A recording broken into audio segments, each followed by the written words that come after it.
हर साल ईद पर जब सलमान खान की कोई फिल्म आती है तो सिनेमा घरों के बाहर लोगों की भीड़ लग जाती है। कहीं पटाखे फूटते हैं तो कहीं लोग ढोल बजाकर जश्न मनाते हैं। लेकिन बहुत कम लोग जानते हैं कि इसी सलमान खान की जिंदगी का एक हिस्सा ऐसा भी है जो कैमरों से छिपा रहता है, जहां चमक धमक नहीं, सिर्फ सादगी, दर्द और इंसानियत है। ये कहानी एक ऐसे बच्चे की है जिसकी जिंदगी सलमान खान ने हमेशा के लिए बदल दी, और साथ ही एक ऐसे आदमी की भी जो करोड़ों में खेलता है लेकिन अकेले अपने कमरे में बैठकर हर रात सोचता है कि जो पास है वो किसी के काम आए। सलमान खान ये नाम सिर्फ एक अभिनेता का नहीं बल्कि एक पूरी इंडस्ट्री का है। लेकिन इस नाम के पीछे जो इंसान है वो एकदम अलग है। एक ऐसा इंसान जिसने अब तक शादी नहीं की, जिसके पास सैकड़ों एकड़ में फैले फार्म हाउस हैं, महंगी गाड़ियां, करोड़ों की प्रॉपर्टी और नाम इतना बड़ा कि किसी पहचान की जरूरत नहीं। पर क्या आप जानते हैं कि इस सब के बीच सलमान खान हर रात डायबिटीज, नर्व पेन और बैक प्रॉब्लम्स जैसी कई गंभीर बीमारियों से जूझते हैं। वो दर्द जब रात को उठकर पीठ सहलानी पड़ती है या जब शूटिंग के बीच में अचानक थकावट से सांस लेने में तकलीफ होती है, ये सारी चीजें बाहर की दुनिया नहीं देखती।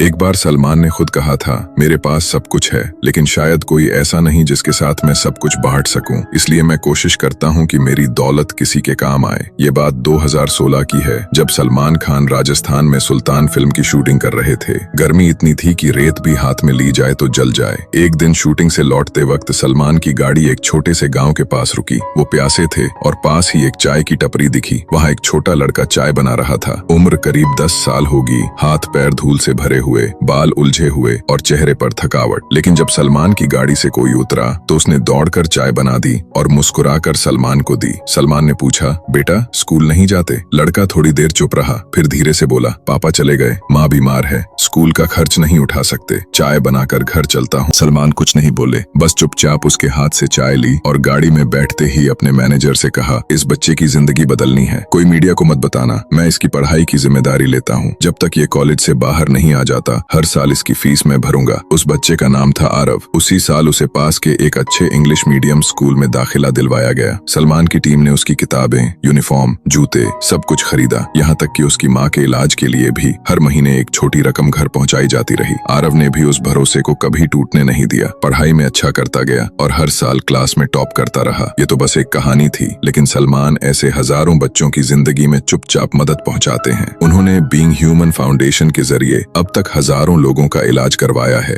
बच्चों की सर्जरी करवाई है और स्कॉलरशिप्स दी हैं बिना किसी प्रचार के। उनकी टीम कहती है कि सलमान रोज कम से कम 4-5 चिट्ठियां पढ़ते हैं जो गरीब परिवारों से आती हैं। किसी को कैंसर है, किसी को किडनी ट्रांसप्लांट चाहिए, किसी बच्चे की फीस नहीं भर पा रहे, और वो हर बार एक ही बात कहते हैं, जो भी हो सके मदद करो लेकिन नाम मत लेना मेरा। जब एक इंटरव्यू में सलमान से पूछा गया कि आपने अब तक शादी क्यों नहीं की, तो उन्होंने जो जवाब दिया वो कईयों के दिल को छू गया। शायद मैं खुद को किसी एक के लिए सीमित नहीं करना चाहता था, मैं जो कर रहा हूँ वो ज्यादा लोगों के काम आ रहा है। जब रात को अकेले बैठता हूँ तब लगता है कि चलो अच्छा किया, शादी नहीं की, अब जो भी बचत है वो किसी अनजान की जिंदगी बना रही है। 3 साल बीत चुके थे। एक दिन सलमान को एक छोटा सा हाथ से लिखा खत मिला। आरव ने लिखा था, सलाम सर, मैं आरव, इस बार मैंने 94% लाए हैं, ये आपके भरोसे की वजह से हुआ। एक दिन मैं भी किसी बच्चे की पढ़ाई का खर्च उठाऊंगा। आपने मुझे सिर्फ पढ़ाई नहीं दी, आपने मुझे खुद पर यकीन करना सिखाया। सलमान ने वो खत पढ़ा और बहुत देर तक कुछ नहीं बोले।